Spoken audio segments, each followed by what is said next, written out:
قال الله تبارك وتعالى إذ تلقونه بألسنتكم وتقولون بأفواهكم ما ليس لكم به علم وتحسبونه هينا وهو عند الله عظيم.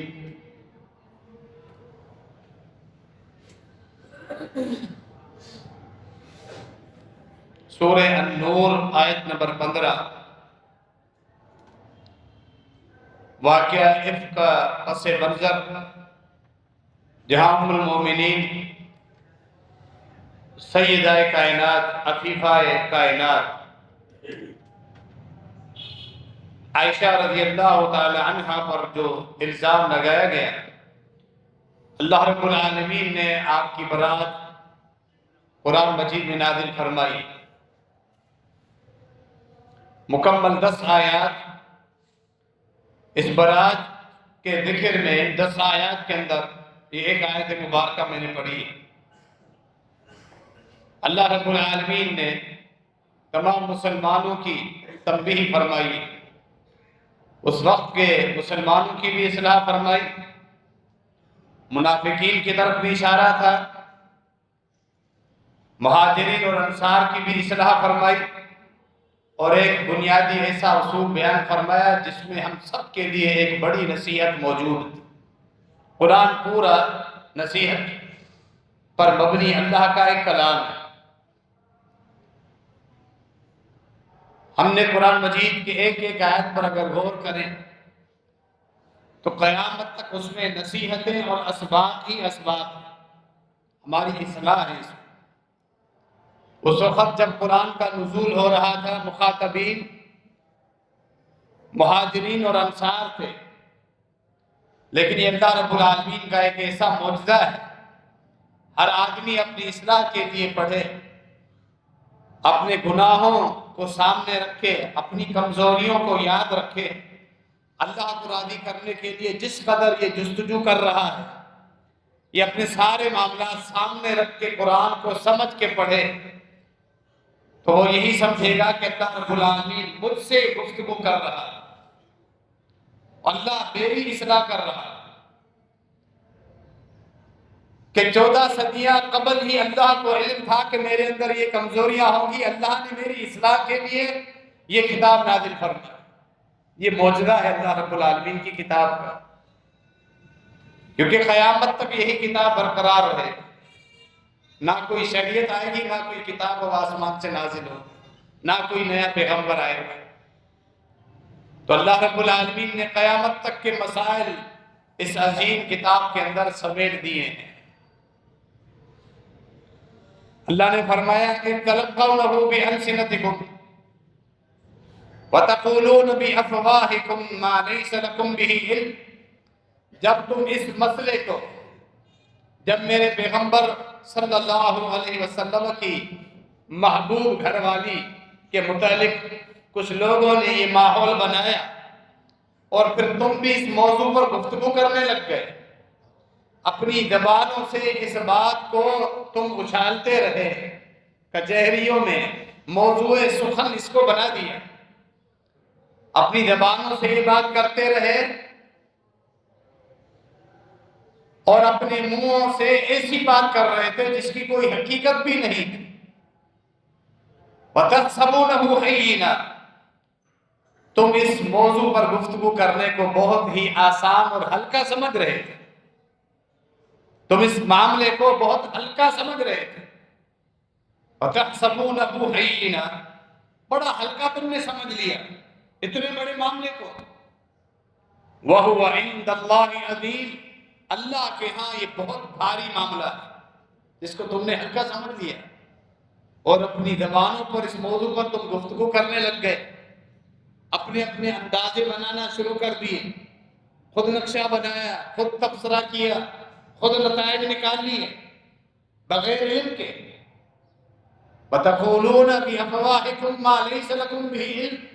اندازے، گمان، تبصرے، بغیر علم کی تمہاری گفتگو. تم نے اس لیے کہ اس معاملے کو ہلکا سمجھ لیا. اللہ کے ہاں یہ بہت بھاری معاملہ ہے. وَهُوَ عِندَ اللَّهِ عَظِيمٌ۔ ام المومنین سیدہ عائشہ رضی اللہ تعالیٰ عنہ کی برات جو اللہ رب العالمین نے نازل فرمائی، درمیان میں اللہ رب العالمین نے اس انداز کے ساتھ بھی تنبیہ فرمائی۔ ہمیں کیا سبق ملتا ہے؟ بے شمار اسباب ہے۔ عائشہ رضی اللہ تعالیٰ عنہ سے محبت، روحانی والدہ ہیں پوری امت کی۔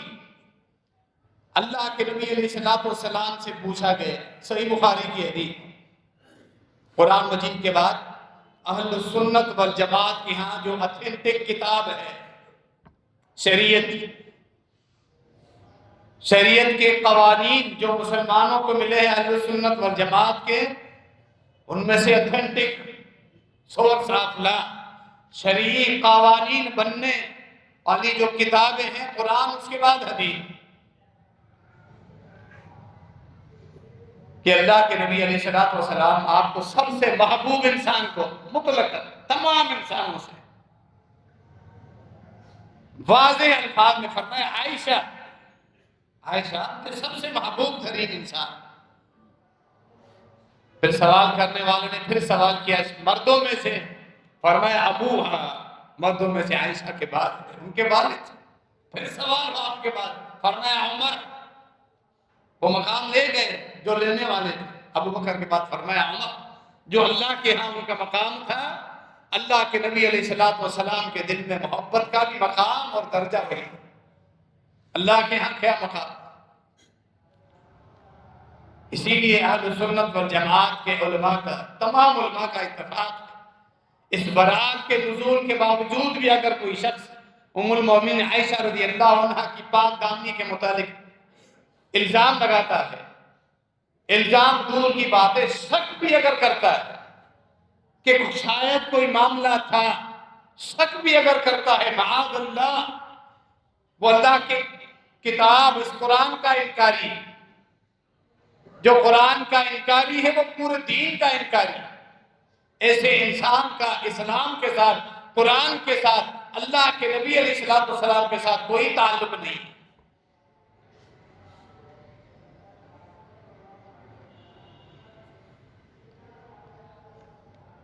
ہم دیکھیں ایسے کون لوگ جو قرآن کی واضح آیات اترنے کے باوجود بھی ام المومنین عائشہ رضی اللہ عنہ پر تبرہ کرتے ہیں، ڈھکے چھپے الفاظ میں اشارے دیتے رہتے ہیں، شکوک اور شبہات، گمان مسلمانوں میں اہل سنت والجماعت میں پھیلاتے رہتے ہیں۔ ان لوگوں سے دور رہیں، تعلقات ختم کر دیں، محبت والے تعلقات،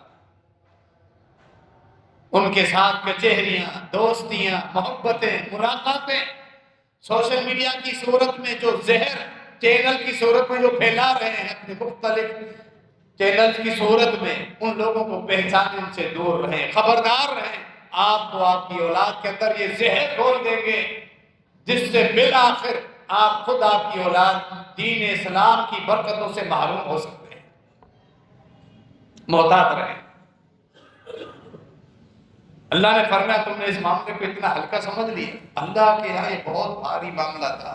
نبیوں کے امام الاولین والآخرین، ساری دنیا کے امام، دونوں جہانوں کے سردار، انسانوں میں سے سب سے افضل ترین انسان، اللہ کے بعد جس ہستی کا مرتبہ اللہ نے رکھا، ان کی شان، ان کا حرم، ان کی عزت، ان کی گھر والی، ان کی زوجہ عائشہ رضی اللہ عنہ، ان پر اتنی بڑی تہمت لگائی گئی، یہ کتنا بھاری معاملہ تھا جس کو تم نے ہلکا سمجھ کے کچہریوں میں اپنی زبانوں پر گفتگو کر رہے تھے۔ اللہ کے یہاں یہ معاملہ ہلکا نہیں، بہت بھاری معاملہ۔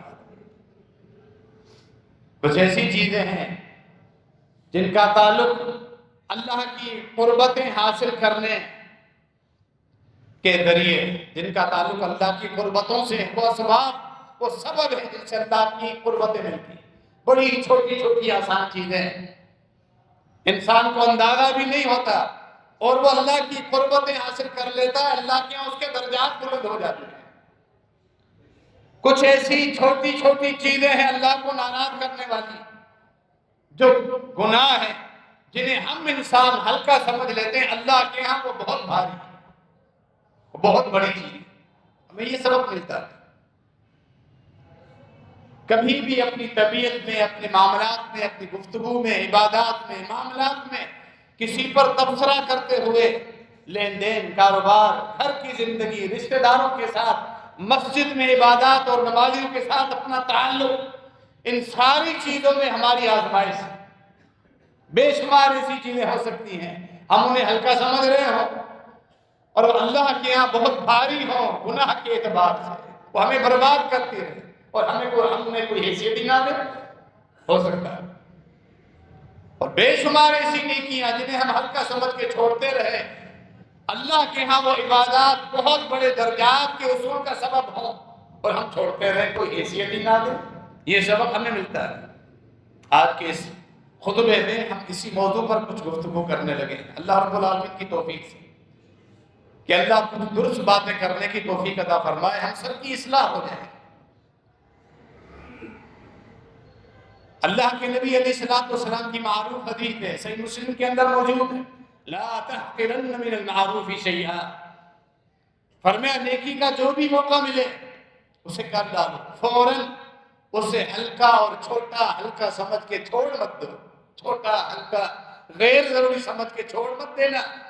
یہ نیکی ایک بھی تمہارے درجات کی بلندی کا سبب بن سکتی ہے، اللہ کے تمہیں قریب کرے گی۔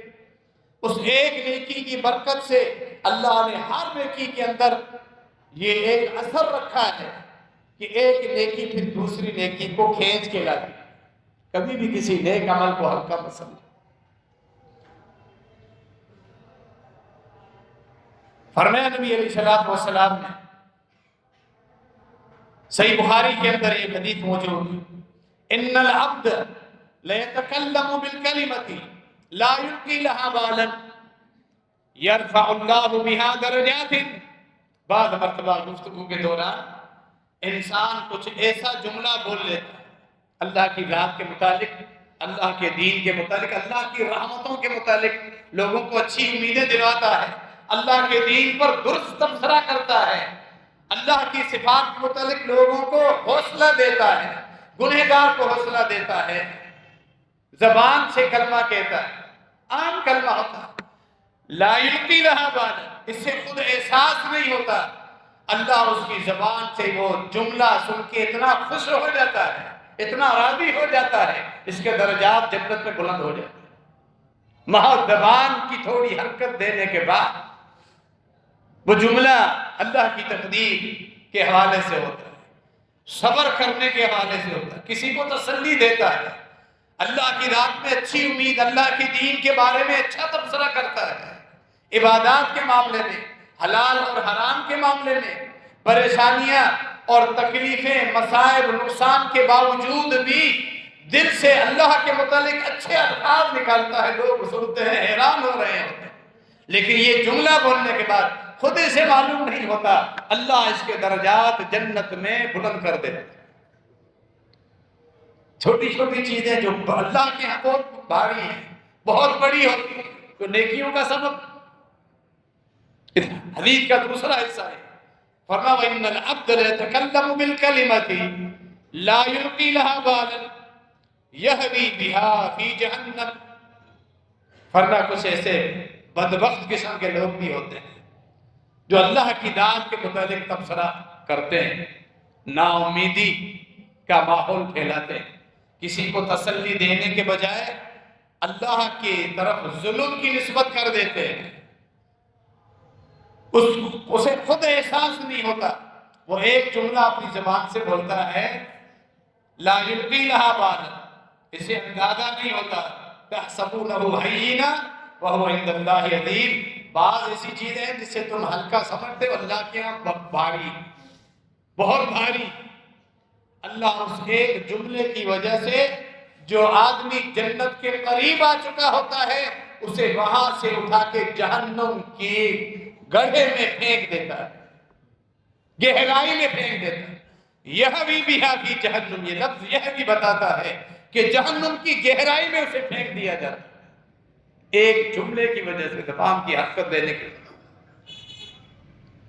ہماری زبان سے نکلنے والے کلمات، نیک کلمات، اچھے کلمات، یا اللہ کی شریعت سے ٹکرانے والے کلمات، بغیر علم کے ہماری گفتگو، شرعی معاملات میں فتویٰ دینا، بغیر علم کے، بغیر علماء سے رابطہ کیے فتویٰ دینا، گفتگو میں کسی دوستوں کی محفل میں، دعوت میں جمع ہے، ٹیبل پہ سب بیٹھے ہوں، جب تک کھانا ہے گفتگو شروع ہو جاتی ہے، کچہریاں شروع ہو جاتی ہیں، ساری دنیا کے موضوعات ہمارے سامنے آتے ہیں۔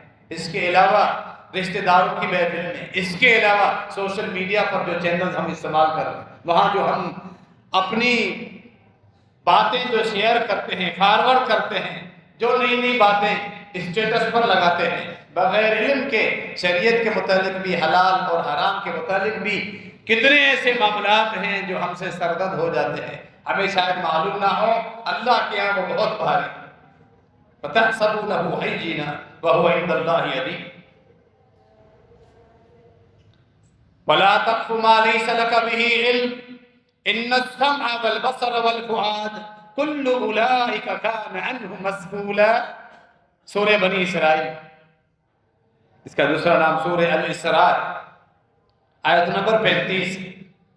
اللہ نے فرمایا کسی ایسی چیز کے پیچھے مت چل جس کا تمہیں علم ہی نہیں، کسی ایسے معاملے کے اندر مت داخل ہو جاؤ جس کا تمہیں علم ہی نہیں کہ اللہ کے ہاں یہ حلال ہے یا حرام ہے۔ نہ شمولیت اختیار کرنی ہے جسمانی طور پہ، فزیکلی طور پہ، نہ زبانی طور پہ گفتگو کر کے اس میں شامل ہو، کیونکہ زبان سے گفتگو کرنے والا بھی گویا کہ فزیکلی حقیقت میں اس میں شامل ہو۔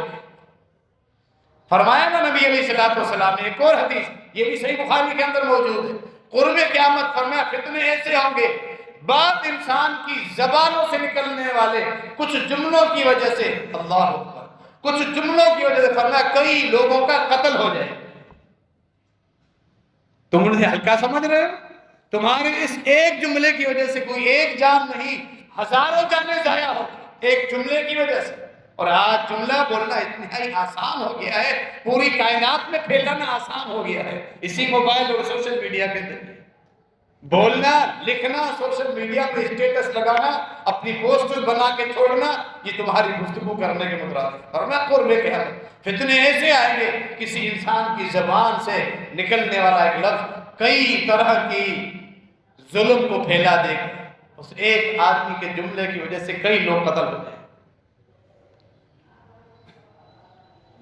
تو اسی لیے گفتگو، شامل ہونا کسی ایک معاملے میں جس کے شرعی طور پہ حلال اور حرام ہونے کا علم نہیں، زبان سے گفتگو کرنا، فرمایا کہ جس چیز کا علم نہیں اس پہ گفتگو کیوں کرتے؟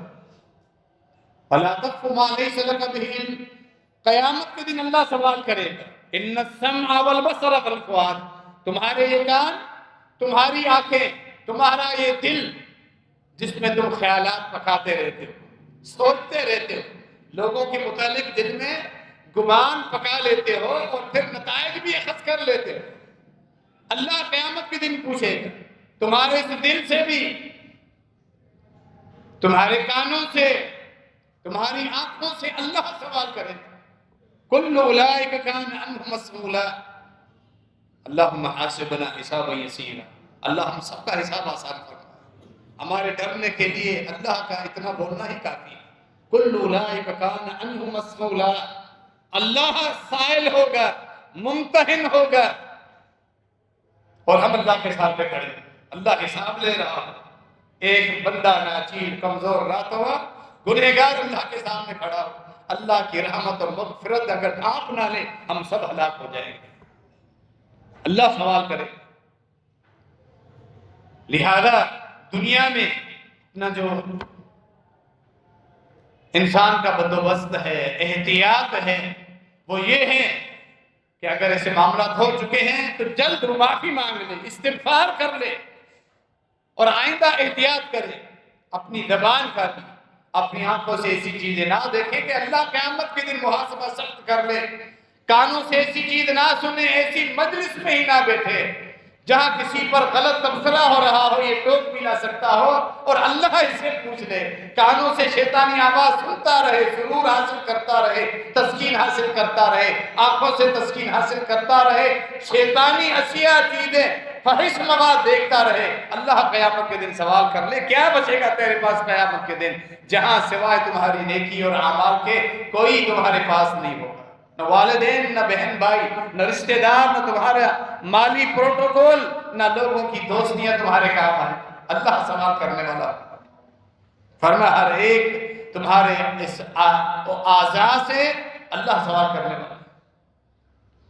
نبی علیہ السلام کے ایک اور حدیث صحیح مسلم کے اندر یہ حدیث موجود، کفا بالمرء کذبا ان یحدث بکل ما سمع، فرمایا کہ وہ انسان اسی میں ہی جھوٹا ثابت ہو جاتا ہے اللہ کے ہاں جو ہر سنی سنائی بات کو آگے کر دے، تحقیق نہیں کی، کسی نے بات آگے پہنچائی کسی کے متعلق اور خود تحقیق نہیں کی، اپنا اندازہ لگایا، یا اپنی ذاتی دشمنی تھی، بندہ خود اس کو پسند نہیں تھا، اس کو بھی موقع مل گیا، جب تبصرہ سنا تو اس میں بھی دو چار جملے مرچ مسالہ ملا کے آگے پھیلا دی۔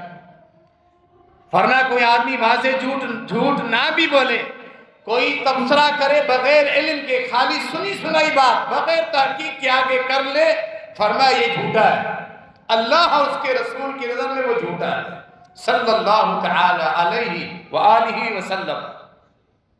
ہم کتنے معاملات میں اس طرح کی باتیں پھیلاتے ہیں، اور پھیلانے کے انداز آپ سن رہے ہیں، گفتگو کرنا زبان سے، جسمانی طور پہ کسی ایسی محفل میں شرکت کرنا، یا سوشل میڈیا پہ بغیر تحقیق کے ایسی چیزیں پھیلانا، اللہ کے دین کے متعلق، معاملات کے متعلق، عبادات کے متعلق بدعات کو زبردستی سنت قرار دے کے ہم اپنی پوسٹیں لگائیں، اسٹیٹس لگائیں، بدعت کو سنت کہیں، سنت کا انکار کر دیں بغیر علم کے، کوئی چیز حلال ہے اس کو ہم حرام کر دیں اپنی مرضی سے بغیر علماء سے رابطہ کیے، حرام کو حلال قرار دیں اور وہ پوسٹیں شیئر کرتے رہیں، معروف واقعہ ہو لوگوں بھی اندر گدے عام معروف ہو، قرآن حدیث میں کہیں ثبوت نہیں، ہم کو کیا ہے مشہور کرتے رہیں، پھیلاتے رہیں، یہ ساری چیزیں اسی زمرے میں آتی ہیں۔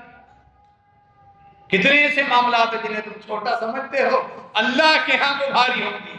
انس بن مالک خود کہتے ہیں، صحیح بخاری کے اندر ان کے الفاظ ہم پڑھتے ہیں، فرمایا یہ دور، حالانکہ وہ صحابہ تابعین کا دور ہے، خیر القرون میں وہ دور شامل، نبی علیہ السلام کا زمانہ، صحابہ تابعین کا زمانہ، پھر تابعین اور اتباع تابعین کا زمانہ، جو خیر القرون پوری امت قیامت تک آنے والے تمام ادوار اور زمانوں میں سے بہترین زمانے جو گزر چکے، کہتے ہیں کہ ہمارے اس دور میں نبی علیہ السلام کی وفات کے بعد اب بھی تم لوگ ایسے ایسے معاملات کرنے لگے ہو، بڑے جری اور دلیر ہو چکے، بڑی بہادری کے ساتھ وہ معاملات کرنے لگے، تم انہیں بہت ہلکا سمجھتے ہو، بال کے برابر حیثیت دیتے ہو۔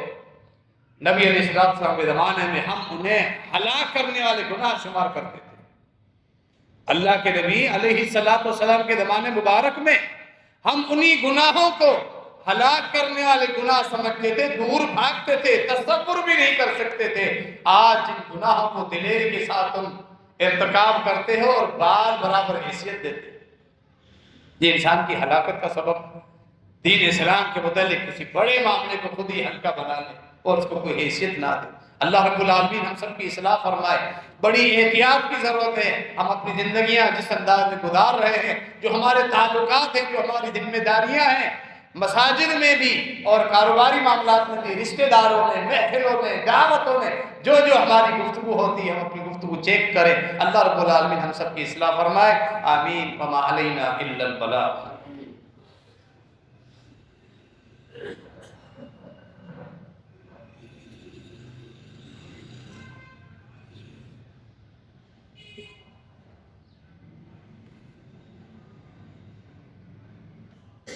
إن الحمد لله نحمده ونستعينه ونستغفره ونعوذ بالله من شرور أنفسنا ومن سيئات أعمالنا من يهده الله فلا مضل له ومن يضلل فلا هادي له وأشهد أن لا إله إلا الله وحده لا شريك له وأشهد أن محمدا عبده ورسوله۔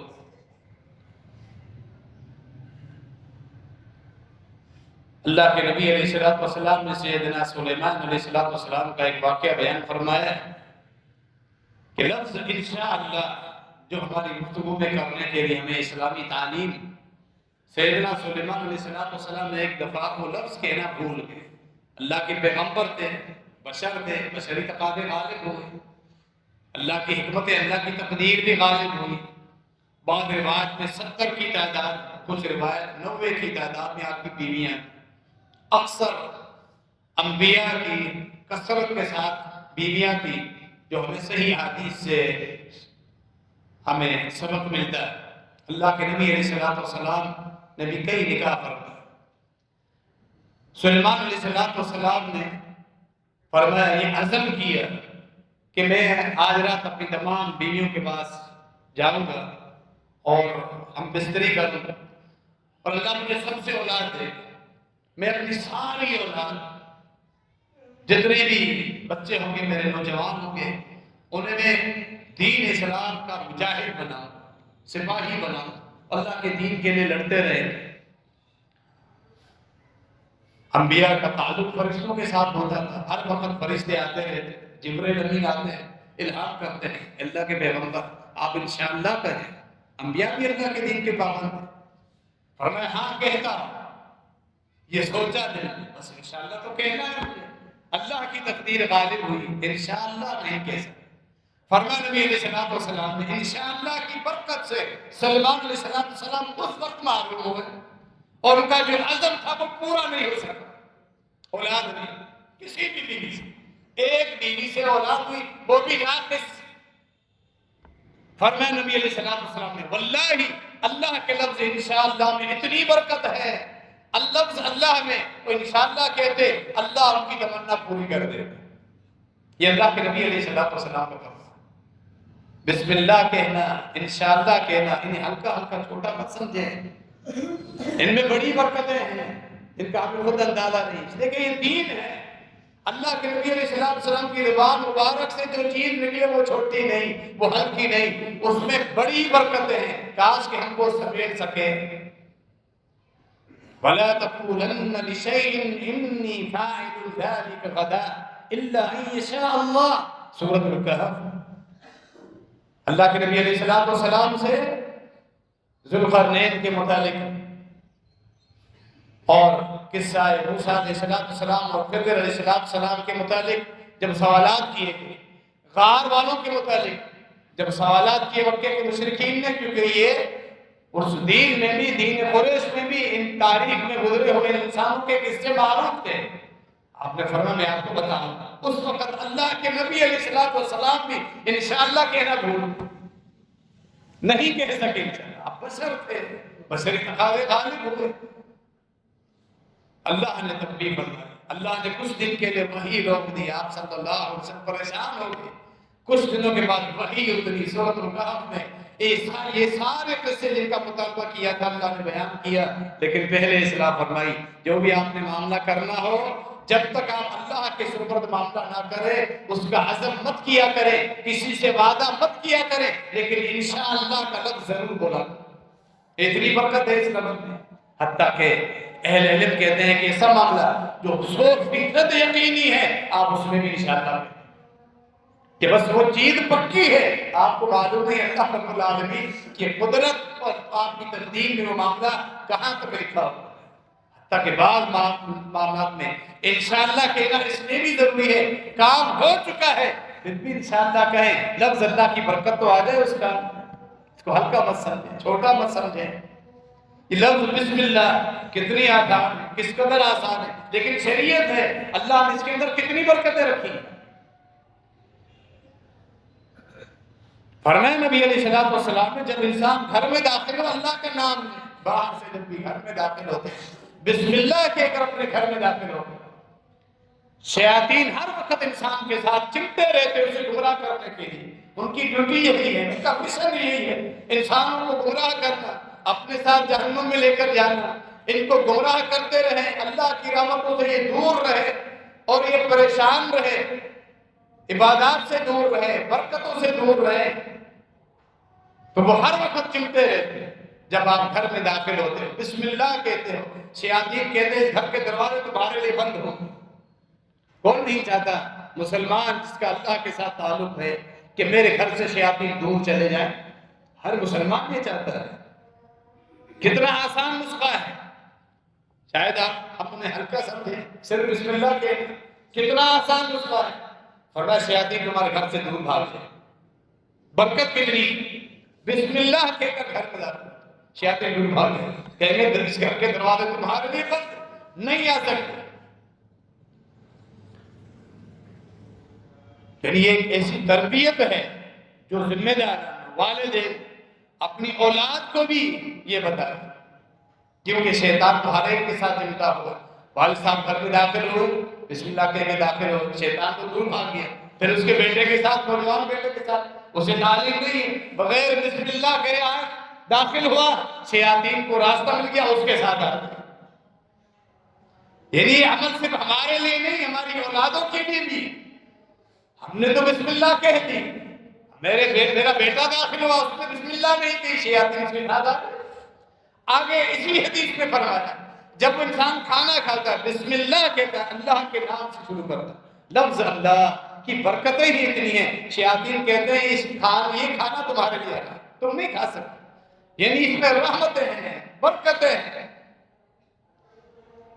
اگر بسم اللہ نہیں کہو گے، نہیں پڑھو گے، ایسے ہی کھانا شروع کر دو گے، پانی پینا شروع کر دو گے، شیاطین کہیں گے تمہیں رہائش بھی مل گئی، کھانا بھی مل گیا، تمہارے گھر میں ڈیرا ڈال کے بیٹھ جائیں گے شیاطین۔ پھر نحوستیں آئیں گی، رحمت کے فرشتے پھر کہاں سے آئیں گے؟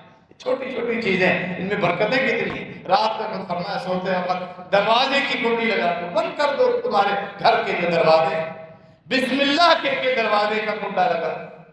بسم اللہ لفظ میں اللہ نے برکت رکھی ہے، شیاطین نہیں ہے، تمہارے گھر کے اندر داخل نہیں ہو۔ سوتے وقت آیت الکرسی پڑھو، ہم میں سے ہر انسان کو آتی ہے، یہ آیت الکرسی پڑھنا ضرور پڑھیں۔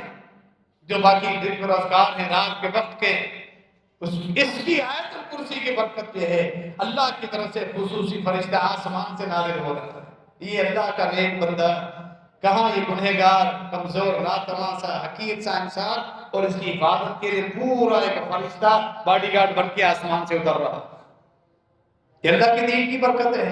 چھوٹی چھوٹی چیزیں جنہیں ہم گزار دیتے ہیں، کہتے ہیں کہ خیر ہے، رات کو تو ہمیں جو ٹائم ملتا ہے ہم پڑے رہتے ہیں موبائل میں، مختلف فضول چیزیں ٹائم ضائع کرتے رہتے ہیں، بالآخر موبائل دیکھتے دیکھتے رات کا اتنا حصہ گزر جاتا ہے، نیند آنے لگتی ہے، دماغ بھاری ہو جاتا ہے، اور بغیر کچھ پڑھے یوں ہی جانور کی طرح انسان سو جاتا ہے۔ ویڈیو دیکھتے دیکھتے نہ کچھ پڑھا، نہ کچھ ذکر کیا، نہ اللہ کا قرآن پڑھا، نہ استغفار کی، ایسے ہی جانور کی طرح سو گئے۔ پھر تو شیاطین ہی گھومتے رہے، پھر خواب بھی ایسے آئیں گے، شکایت ہوتی، برے خواب آتے ہیں، پریشان کن خواب۔ وہ ذکر اذکار جو شرعی حساب قلعہ اللہ کے نبی علیہ السلام امت کو نسخہ بتا کے گئے ہیں، اس قلعے کا ہم اہتمام ہی نہیں کرتے، وہ حساب بناتے نہیں۔ کتنے ایسے معاملات، نیکی کے معاملات، گناہ کے معاملات، جن کو ہم ہلکا سمجھ لیتے ہیں۔ مردوں کا اپنی شلوار کو ٹکنے سے اوپر، کتنے لوگوں کے سامنے بات رکھی گئی، نماز میں آتے ہیں، پینٹ ہے تو نیچے سے فولڈ کر لی، اور شلوار ہے تو اوپر سے سلوٹ اٹھا لیے، نماز سے باہر نکلے، مسجد سے باہر نکلے، وہ دوبارہ پھیر کے سیدھی کر لیتے، ہلکا سمجھتے ہیں اسے۔ وَتَحْسَبُونَهُ هَيِّنًا وَهُوَ عِندَ اللَّهِ عَظِيمٌ۔ تکلیف ہوتی جب آفس میں باس بن کے اسسٹنٹ کلرک بن کے بیٹھے ہیں، تو ہمیں ایک اسٹینڈرڈ چاہیے جو دنیا والوں نے بنایا ہوا، اللہ کا بنایا ہوا جو اسٹینڈرڈ ہے وہ نہیں چاہیے۔ مرد کی شلوار ٹخنوں سے اوپر، یہی مرد کا حسن ہے، یہی مسلمانوں کا اسٹینڈرڈ ہے، یہی مسلمانوں کا اسٹیٹس بھی ہے جو اللہ اور اس کے رسول نے ہمیں دیا ہے۔ انگریزوں کا دیا ہوا اسٹیٹس نہیں، یہ انگریزوں کا دیا ہوا اسٹیٹس۔ آفس میں بیٹھیں گے، لوگ آ رہے، لوگ کیا عجیب سمجھیں گے، تو ہم اس کو ہلکا سمجھتے ہیں۔ کاروبار میں، دکان میں شلوار نیچے آ جائے اور ٹخنے چھپے رہیں۔ فرمایا نبی علیہ السلام نے ما اسفل من الکعبین ففی النار، جو آدمی کپڑا ٹخنوں سے نیچے لٹکائے گا وہ ٹخنے جہنم میں جائیں گے۔ صرف ٹخنوں کو کاٹ کے جہنم میں نہیں پھینکا جائے گا، یعنی وہ ٹخنے اس پورے آدمی کو گھسیٹ کر جہنم میں لے جائیں گے، سبب بنیں گے اس کے جہنم بھی بننے گے۔ تو مجھے ہلکا سمجھتے ہیں ایسے معاملات، اللہ کے یہاں بہت بھاری۔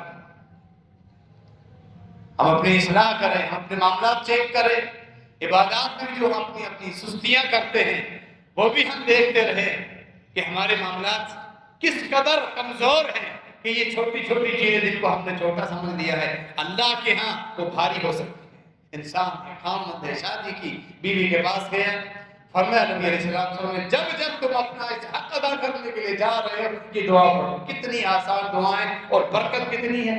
بسم اللہ اللہم جنبنا الشیطان وجنب الشیطان ما رزقتنا، اللہ کے نام سے میں اپنی بیوی کے پاس آ رہا ہوں، اللہ کے نام، اے اللہ ہمیں شیطان کے وسوسوں سے بچا، شیطان کی شمولیت سے بچا۔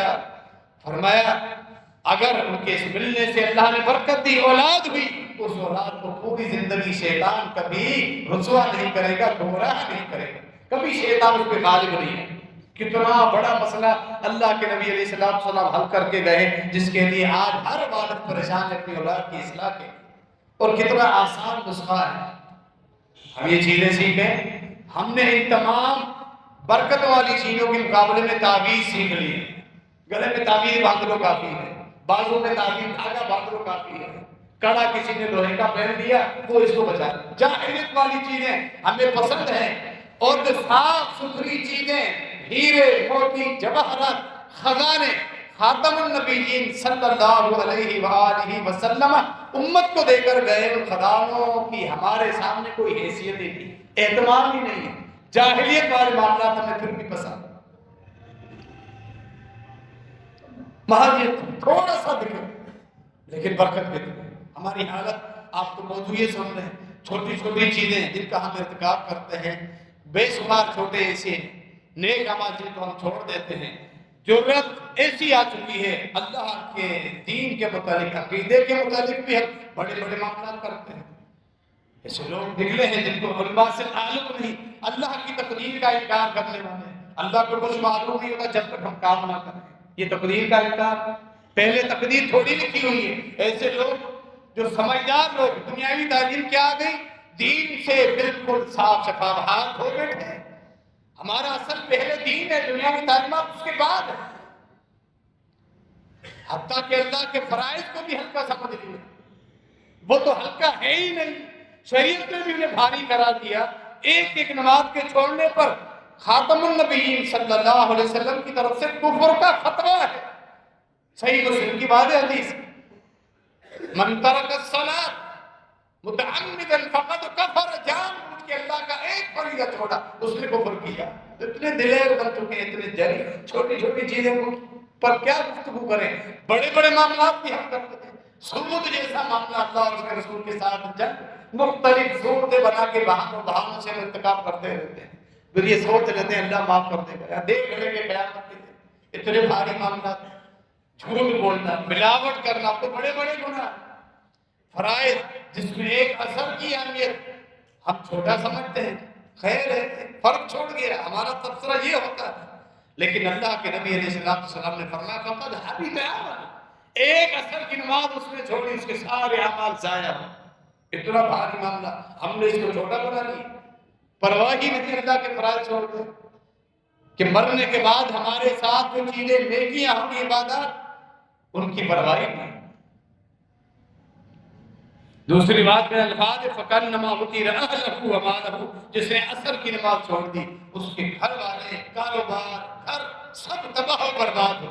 اتنا بڑا نقصان یہ روزانہ اٹھا رہا ہے، لیکن عصر چھوڑ رہا ہے، فرائض چھوڑ رہا ہے۔ کتنے ایسے معاملات ہیں جن کو ہم ہلکا سمجھتے ہیں، اللہ کے ہاں وہ بہت بھاری ہیں، بہت بڑے معاملات ہیں۔ نماز ہم پڑھ رہے ہیں، عبادات کر رہے ہیں، عبادات میں ہمیں احساس نہیں پہلے آنے کا ثواب کتنا ہے، اذان ہوتے ساتھ ہی فرائض میں جو پہلے آ جائے، اور پھر جو اگلی صف میں نمازیں پڑھتے ہیں ہمیں اس کا احساس نہیں۔ مؤذن کو ہم ہلکا سا ایک حقیر مسجد کا خادم سمجھ لیتے ہیں مؤذن، لیکن جب وہ اذان دیتا ہے جو ثواب وہ جمع کرتا ہے ہمیں اندازہ نہیں۔ عام نمازی اس ثواب کے خزانوں سے محروم رہتے ہیں جو مؤذن کے کھاتے میں ثواب جاتے ہیں۔ اسی لیے فرمایا نبی علیہ السلام نے ان چیزوں کا تمہیں پتہ چل جائے تم آپس میں لڑائی کرو، قرآن دازی کرو، یہ چیز مجھے مل جائے۔ اذان دینے کی ذمہ داری پر تم لڑو، قرآن دازی کرو، یہ ذمہ داری میں ہو۔ کسی کو اذان دینے نہیں دی کہ اللہ کے دین کے معاملات میں لحاظ مروت نہیں ہے، آگے بڑھنا ہے، سبقت کرنی ہے۔ اگلی صف کا فرق تمہیں پتہ چل جائے، لڑ پڑو، ایک آدمی کی جگہ دو آدمی ساتھ آئے، دونوں لڑ پڑو۔ یہاں لحاظ قربت نہیں، یہاں اللہ کے یہاں قربت حاصل کرنے کا معاملہ ہے۔ یہ دنیا نہیں، یہ دین ہے، یہ جنت ہے۔ جنت کے حضور میں پیچھے تھوڑی رہنا ہے، چلو تو جنت میں جا میں پیچھے رہ جاتا ہوں، نہیں، تھوڑا تم لڑ پڑو، حتیٰ کہ تمہیں فیصلہ کرنا پڑ جائے قرآن دادی کا۔ آ جاتے ہیں آرام سے، وضو بنا لیتے ہیں، کبھی جماعت نکل گئی، کبھی رکعتیں نکل رہی ہیں، آخری رکعت میں نماز پڑھ رہے ہیں، اتحیات میں دوسری جماعت کر رہے ہیں، اور اس کے عادی بن چکے ہیں، پرواہی نہیں، احساس ہی نہیں کہ اپنے اندر تبدیلی نہ آئے، احساس ہو کہ بھئی پہلے آئے، اتنے بڑے ثواب کے خواب اسے معلوم رہے، ہم ہلکا سمجھتے ہیں۔ اللہ کے یہاں یہ بہت بات ہے۔ محض یہ وضو ہم بناتے ہیں، کتنے گناہ وضو سے معاف ہوتے ہیں، ہاتھوں کے گناہ، زبان کے گناہ، آنکھوں کے گناہ، پاؤں کے گناہ، یہ وضو کی برکت ہے۔ اگر ہم بیان کرنا شروع کر دیں دین میں عبادات کے اندر برکتیں کتنی ہیں جنہیں ہم چھوڑتے رہتے ہیں، پھر وضو کر کے سب تک پہنچ، گھر سے وضو کر کے جتنے قدم زیادہ ہے، ایک ایک قدم پہ گناہ جھڑ رہا ہے، ہر دوسرے قدم پہ نیکی مل رہی ہے۔ یہ نمازی جو ثواب جمع کر رہا ہے، ہم شاید اسے ہلکا سمجھتے ہیں۔ 5 وقت کی نماز، وضو کا اہتمام، اور پھر قدم اٹھا کر جو مسجد کی طرف چلتا ہے، یہ اللہ کے یہاں درجات کی بلندی کا سبب۔ نماز کا اپنا ثواب، جب تک انتظار ہے نماز کا ثواب، محض پھر سلام پھیرنے کے بعد آیت الکرسی پڑھتا ہے۔ فرمایا جامع ترمذی کی حدیث، اس کے اور اب جنت میں سوائے موت کے کوئی چیز رکاوٹ نہیں۔ یہ عادی انسان فرائض کا فرض کے بعد آیت الکرسی پڑھتا ہے، جو ہی اس کی وفات ہوگی فرشتے اس کو جنت کا نظارہ کریں، یہ تیری جگہ ہے، صرف موت اس کی رکاوٹ، اگر نہ یہ جنتی۔ اور یہ 33واں ہم پڑھتے ہیں، سبحان اللہ، شاید ہم نے ہلکا سمجھے، لیکن نبی علیہ السلام نے اس کی بڑی حیثیت، اس 33ویں پڑھنے کی برکت فرائض کے بعد میں 2 فضیلتیں آتی، دونوں صحیح بخاری کے اندر موجود ہے۔ سمندر کی چھاپ کے برابر گناہ ہے، وہ اس کے گناہ معاف ہوتے رہتے ہیں۔ دوسری فضیلت، حج کرنے والے کے برابر اس کو ثواب ملے، عمرہ کرنے کے برابر ثواب ملے، مسکینوں بیواہوں پر جو خرچ کر رہا ہے اس کے برابر اس کو ثواب ملے۔ اللہ ہمیں اب بھی احساس نہیں ہوا، اللہ کے فرائض ہم چھوڑ دیتے ہیں، پریشان ہوتے ہیں کہ حج کیسے کریں، حج کا پیسہ، جب پیسہ نہیں تو پریشان نہ ہو، فرض نہیں، جب فرض ہو جائے پھر پریشان ہونا ہے، کہیں فرض ادا کیے بغیر مر نہ جائے۔ اگر مالی طاقت نہیں، اللہ رب العالمین نے پھر یہ اتنا پیارا جو دین دے دیا، آگے پھر برکتوں والا مہینہ یہ جو رمضان آ رہا ہے، یہ سب اللہ کے احسانات تو ہے، یہ سب اللہ کی رحمتیں ہیں۔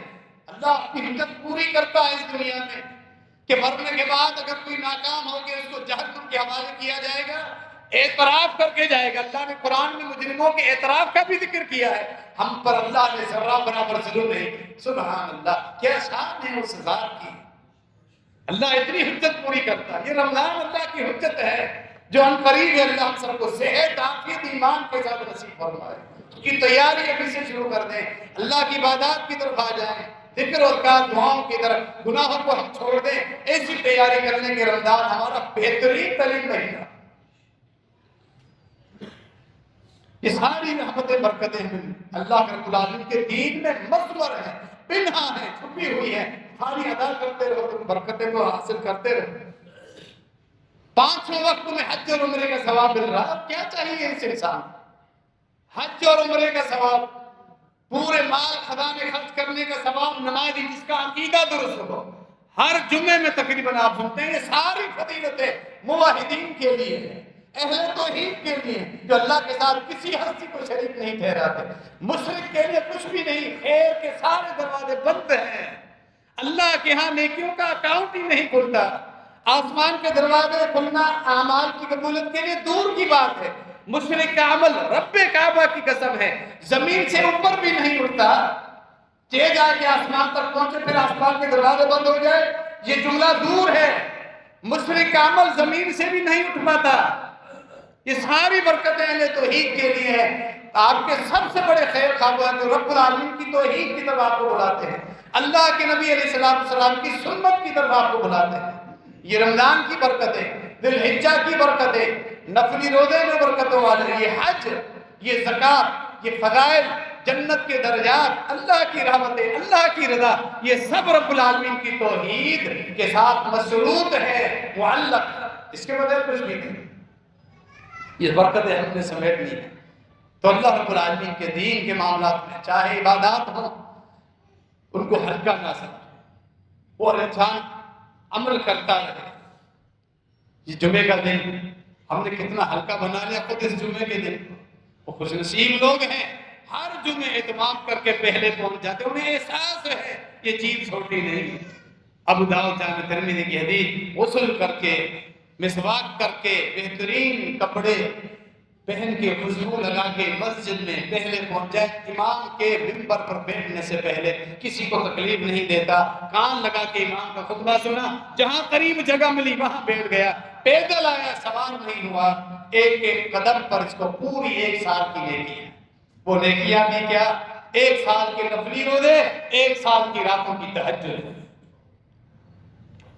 ہمیں احساس نہیں یہ کتنا بڑا پیکیج ہے، ہمیں اب بھی احساس نہیں۔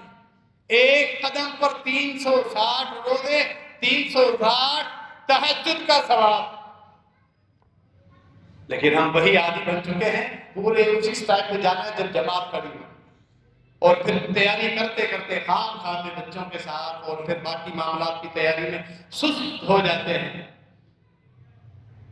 اور پھر خطبہ شروع ہونے کے بعد پھر تو عام خطبہ ہے جو جمعے کا ایکسٹرا ثواب ہے۔ یہ اس پر علماء کا اجماع ہے، سنیے گا۔ ہم جو اپنے آپ کو نقصان پہنچا رہے ہیں کسی معاملے کو ہلکا سمجھ کے، اہل علم کا اجماع ہے، اتفاق ہے کہ جمعے کا زائد ثواب انہی لوگوں کے لیے جو امام کے منبر پر بیٹھنے سے پہلے مسجد میں پہنچے۔ باقی لوگوں کو جمعہ مل گیا، وہ زائد خصوصی شرف جو اللہ نے ہفتے میں سے 1 دن کو دیا ہے وہ اس سے محروم۔ ہم ہر ہفتے ہی محروم ہو رہے ہیں دیر سے آنے والے، تو ہم اپنی اصلاح کریں۔ خواتین بھی آتی ہیں، وہ بھی پہلے پہنچیں۔ اگر خطبہ شروع ہونے کے بعد ہم پہنچ رہے ہیں نماز کے ٹائم، عام جمعہ ہے، جماعت کا ثواب تو ملے گا، لیکن جو جمعے کا خاص ثواب ہے اس سے محروم رہتے ہیں۔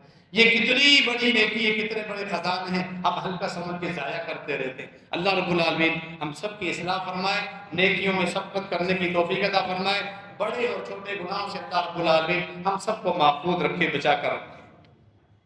درس قرآن و حدیث آج بعد نماز مغرب جامع مسجد ابو ہریرہ رضی اللہ تعالیٰ عنہ کے حدیث صدی نمبر 11 میں میرا درس ہوگا انشاءاللہ۔ امیر